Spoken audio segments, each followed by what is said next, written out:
A trusted heating and air conditioning system that has served you well for many years is a good thing. Sadly, these systems eventually break down. If the repairs are small, and with these repairs the system is able to serve you safely, reliably, and efficiently, great. Stay with that old trusted companion.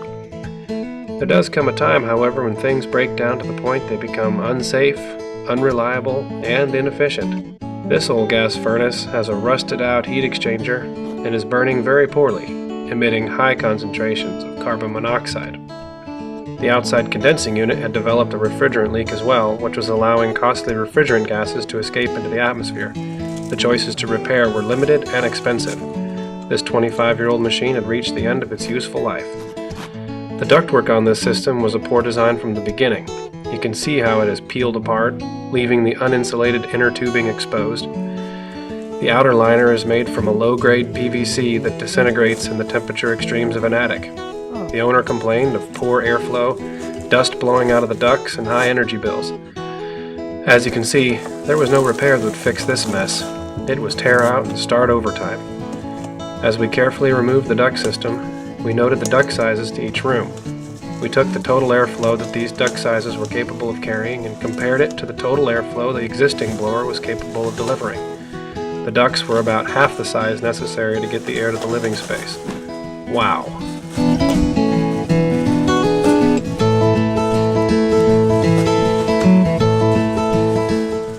Once Israel and his team had scrounged into every nook and cranny, removing every duct they could reach, we brought in a whole new plan.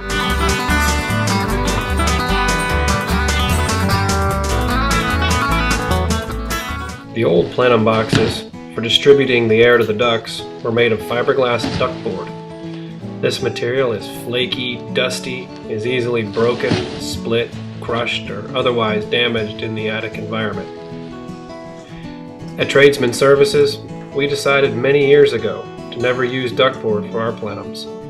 We went back to the 100-year-old tried and true material, sheet metal. Sheet metal is tough, reliable, and impervious to temperature extremes.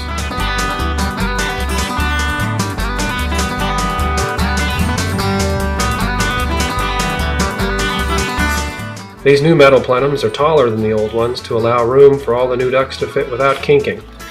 They are held together with the age-old S&drive fastening technique, not screws.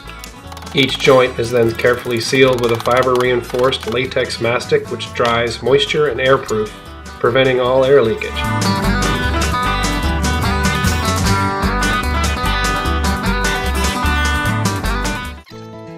The new flexible duct comes out of the box wrapped with R8 fiberglass insulation and covered with a temperature and UV-resistant Mylar jacket that will last many years in the attic. For this homeowner, we increased the size of every supply run out to each room to allow for the true airflow of the blower. We installed balancing dampers in each duct to allow us to adjust airflow to each room as necessary. Carefully making sure every wire is in place, every screw is tightened, every component of this system is doing what it is supposed to do. Details like clearing the drain out, checking new connections for gas leaks, testing the new furnace for carbon monoxide, adjusting refrigerant charge, measuring electrical usage, are all part of the Tradesman startup protocol. From protecting your floors to using clean language, courteous Tradesman team members will care for you and your home. We are committed to giving you the most affordable, most efficient, longest lasting heating and air conditioning system possible.